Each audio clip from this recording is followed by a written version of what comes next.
Welcome to another edition of Points of Interest, brought to you by the Lebanon Area Chamber of Commerce. My name is Paul Boucher. I'm the President and CEO of the Lebanon Area Chamber of Commerce. And as we do each week, we present you with the activities going on in the Upper Valley this particular week. And we have a special guest to talk about a particular project or an event that they're sponsoring. And this week being no different, we have Bruce Pack with us today, who is with the Lebanon Rotary Club. And we'll be talking about a project that the Lebanon Rotary Club will be doing here at 4th of July celebrations. So beginning with the activities this week, of course, we always have the farmers market. They're back in the park, opened up 2 weeks ago. And this is on Thursdays, 4 to 7 p.m. here on the green in Colburn Park. They also have, in addition to the crops that are coming in, they have a lot of prepared foods and candy and popcorn and the like. So there's things for all tastes. And in addition, they have music. This week, it's Loose Cannons Band, and they're going to be playing during the farmers market this Thursday. Beginning in a couple of weeks, we're going to begin with the Monday night concerts in the park, and that's sponsored by the Lebanon Parks and Recreation, and those will run at 7 o'clock. With usually a warm-up act, 6:30 on Mondays through mid-August. And then we're going to have the Front Porch Series, and those are concerts also, which will be Thursday nights. And as soon as the farmers market is done, they perform again here on the green in Lebanon. Those are on Thursday night. So, and also on that same day, Thursday noontime, is a kids program. And that is sponsored again by the Lebanon Parks and Recreation. Right at noontime, you bring your little ones and picnic lunch and something to drink. And they have clowns, they have mimes, and the kids really enjoy it. Every year it grows with the number of people that come to that. So that's this on Thursday noontimes, and that'll run also through mid-August there. This past week was very exciting here in the Upper Valley. We had the alumni parade, which was that came around the park. Alumni parade, the 10, 15, 20, 25-year classes get together and put a float together. This year's theme was Broadway musicals, and we had from the class of 38, if you will, all the way to this year's class. And they were very interesting. They put a lot of work into the event. And we had, again, events on the park with flea markets and food and the like, and it was a great day. The weather was great. We also had the Balloon Festival, and that was sponsored by the Hartford Chamber of Commerce. And they, although balloons didn't go up on Friday, but they did go up on Saturday evening, and it was a gorgeous sight as they were coming over Quechee Gorge with all those colors, and the wind was just right, so that was a great event. On Sunday this past week. But we have, coming up this week, also on Friday, we have, if anybody's ever heard Jerry Danielle, who is history professor emeritus from Dartmouth, the rap knowledge that he has. Well, he's kicking off the 250th anniversary of the town of Cornish, and with a talk, and this is this Friday at 7 p.m. at the Trinity Church, and that's on Route 12A in Cornish. It's called the New England Town, and he'll be talking about that beginning at 7 p.m. And that is thoroughly interesting. I mean, he uses no notes, and just goes right on. He's a great speaker. And then, of course, we have a barbecue chicken and homemade pie takeout in Canaan. We're going to be talking about pies in a minute. United Methodist Church, and that is on Friday. And then it's you can pick it up, take it home with you. 1/2 chicken and pies and such, and that is in Canaan at the Methodist Church, beginning at 4:30 p.m. There's always an interesting piece that I find of an interesting event, and the one this week is Potato Pants. Now this is in Ascutney. It's at noon on Saturday, and they say bring a metal coat hanger and a pair of pants to plant a potato in. Now that's a different, and all ages are welcome, and they suggest you sign up ahead of time. Phone number is 802-674 2863. And if anybody does go to this particular event and you want to talk to me about it, I'd love to hear about how that went. And then on Saturday, out to the Enfield Shaker Museum, trumpet calls in Enfield, 8 p.m. on Saturday at the Mary Keene Chapel. And this is an international trumpet group that they study, practice all summer long out here at the Enfield Shaker Museum, and do free concerts on weekends for what they did. And they're just tremendous. It's a free event, and it's well worth the trip out there to take that in. We also have Shaker 7 Road Race in Enfield, and that is on Sunday, next Sunday. It's a 7-mile run, 3-mile walk along the Mascoma Lake, and that is to benefit the Enfield Village Association. Very active group there. They've done a great job. If you've gone through downtown Enfield with the new lighting and sidewalks and flowers, and so they've been working very hard to spruce up Enfield, and they've done a great job, and this helps them out in their particular getting that done. We have Indigo Girls are coming to the Lebanon Opera House on June 25th, 7:30 p.m., and you can call for reservations at 448-0400. And on the 27th, one of my favorites, Preservation Hall Jazz Band, coming right out of New Orleans, and I would suggest you do call for tickets on that, because that'll be a sellout, as it was when we had Weird Al Yankovic last week, and about a month ago we had Bill Cosby, and those sold out. So some great names that come to our area to perform at the Lebanon Opera House. And then we've got some coming up this summer.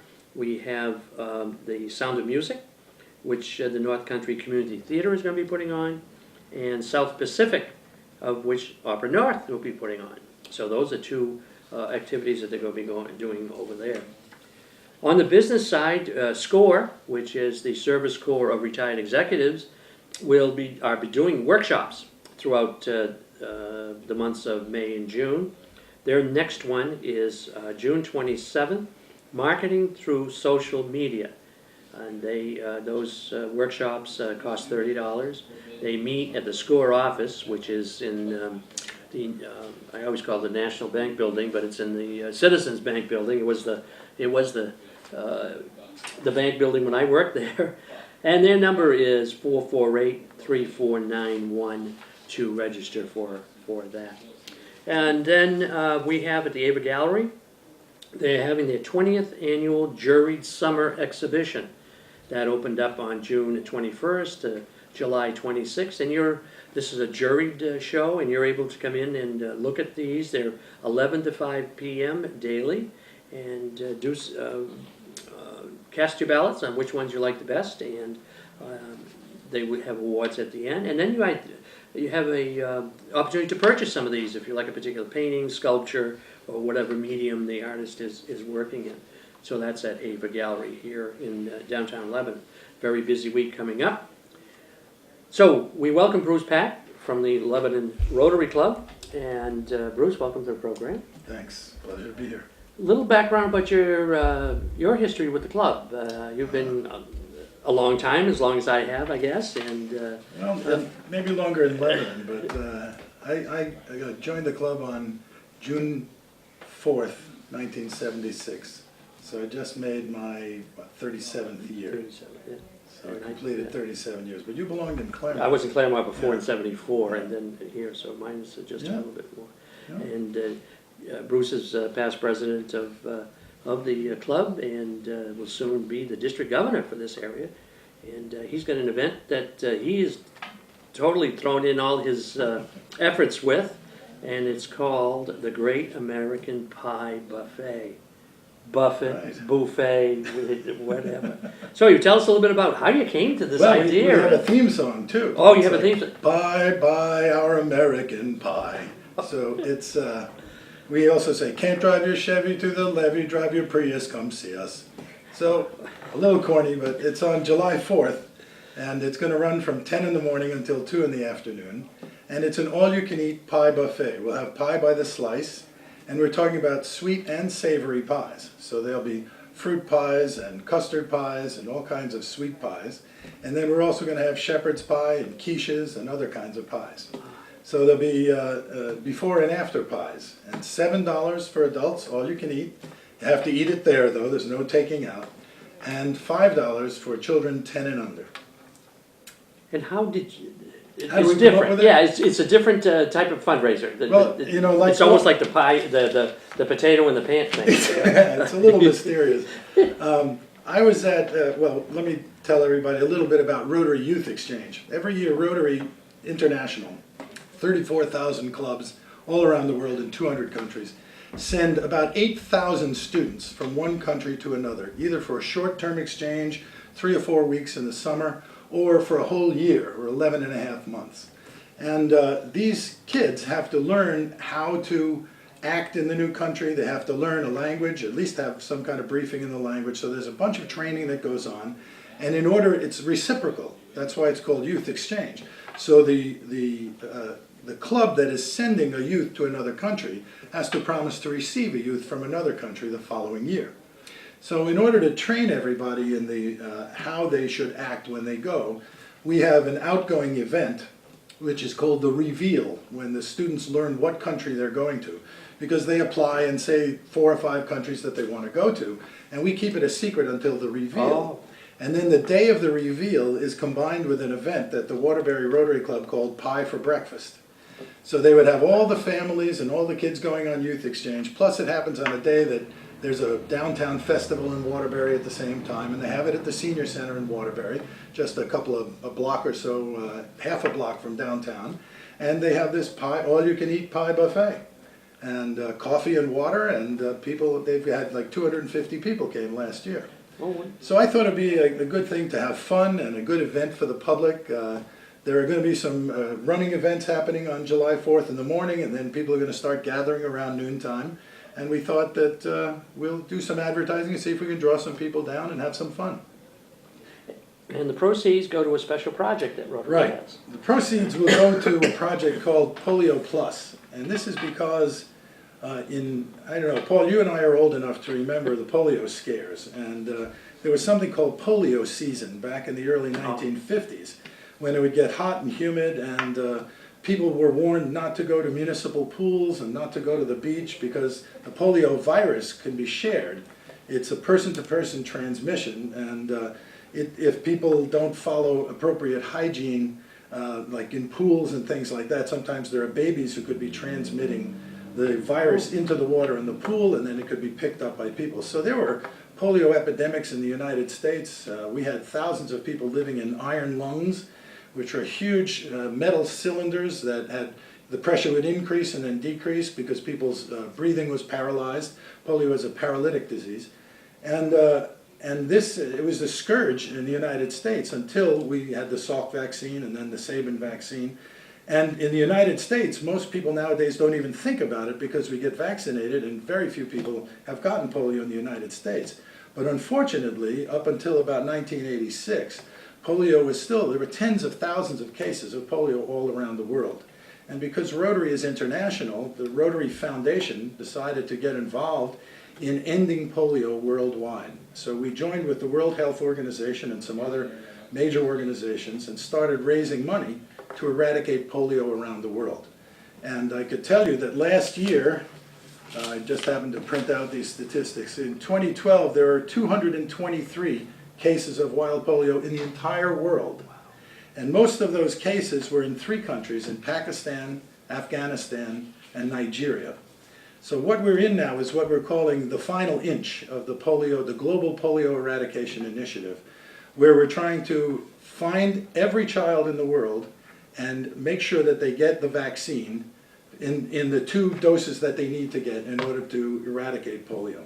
And there are very few cases where the wild polio virus jumps up. But the World Health Organization treats one single case of polio now as an epidemic. Wow. And moves right in and tries to isolate the case and then make sure that everybody's vaccinated. Speaking of this immunization, one of the reasons that polio has become involved in the global polio eradication effort is because Rotarians are non-sectarian and apolitical.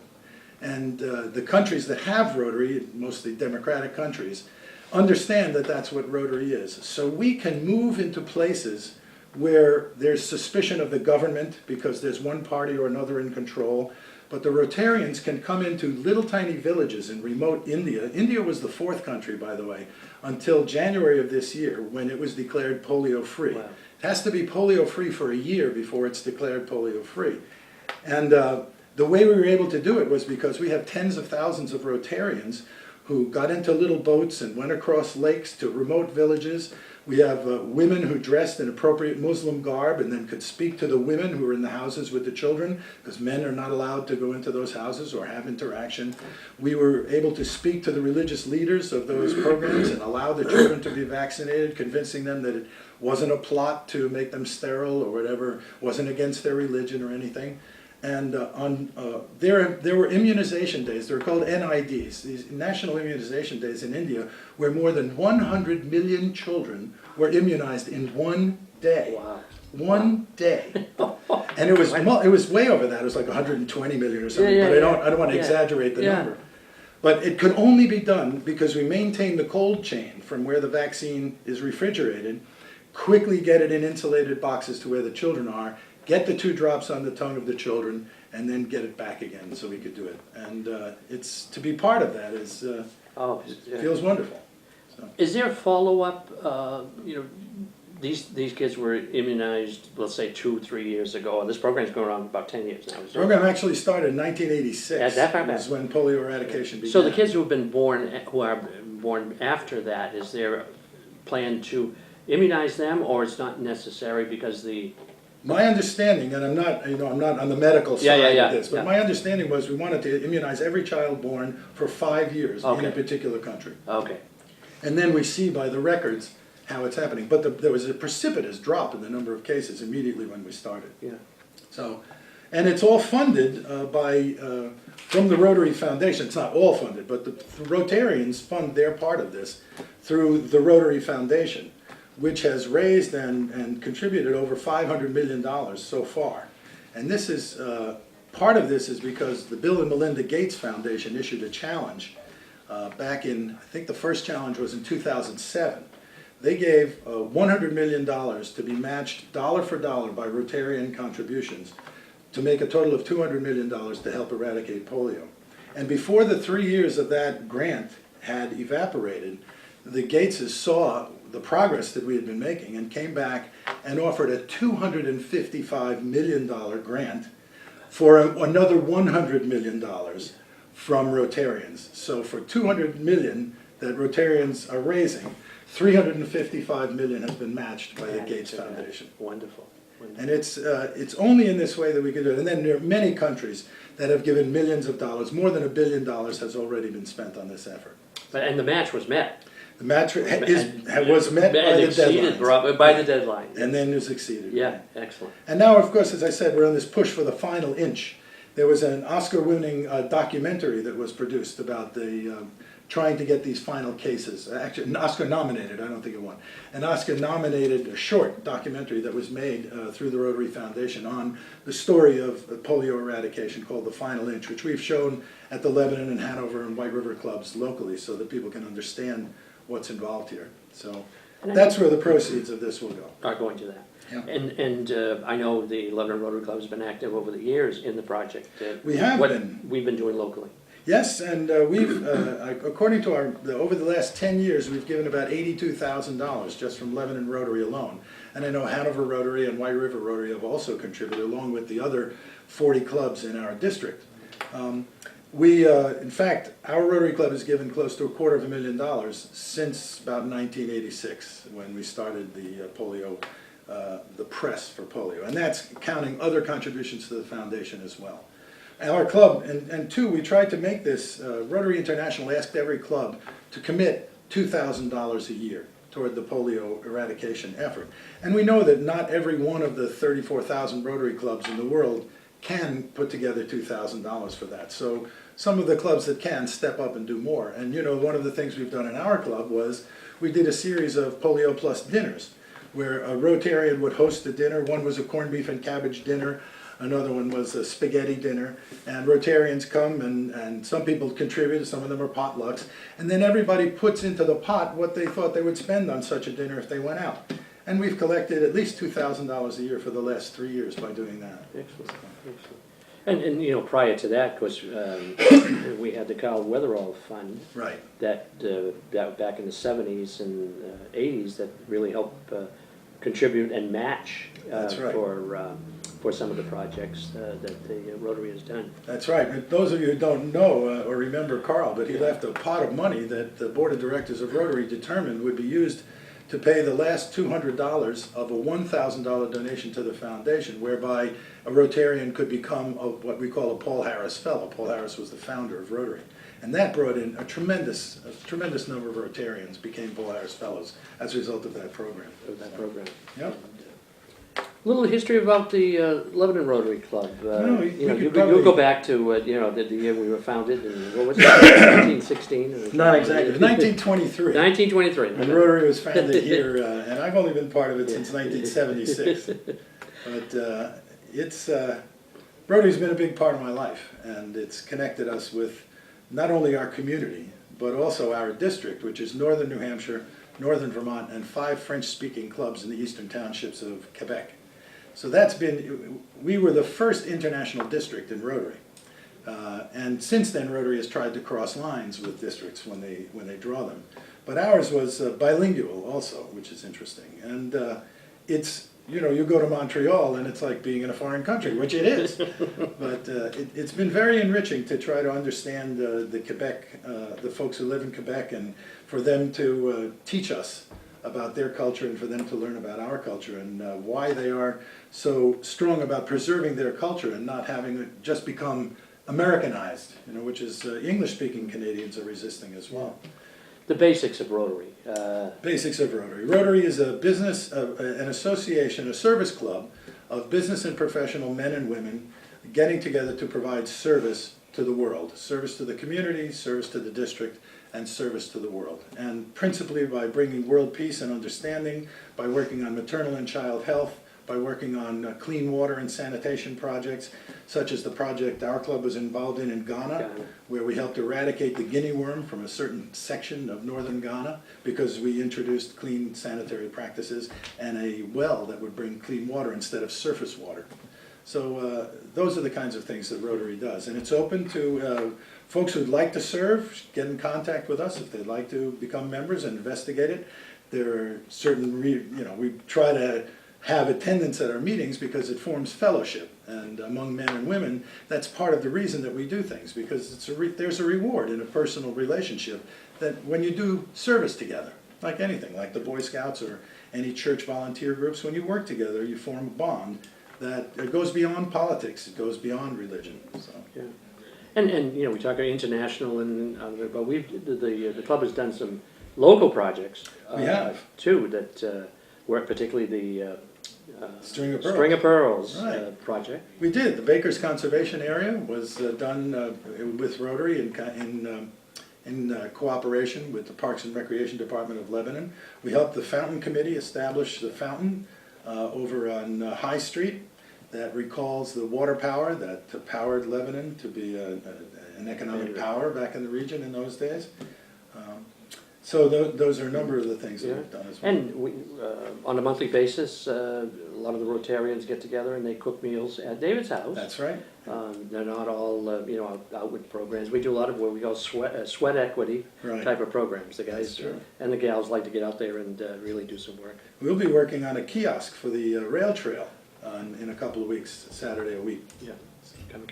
Yeah. Wrapping up, give us the details again about the project. This is the Great American Pie Buffet. It's all-you-can-eat pie by the slice at the Upper Valley Senior Center. It's on 10 Campbell Street. It's just steps away from Colburn Park. There'll be chalk steps on the sidewalk to lead you down there. $7 for adults, $5 for children 10 and under, from 10 a.m. until 2 p.m. on Thursday, the 4th of July. Excellent. So you're all invited to participate, and there'll be activities on the park all that day too, concluding with fireworks that evening from the Stores Hill ski area. So that's another program from Points of Interest, And we'll be back next week with another exciting guest. Until then.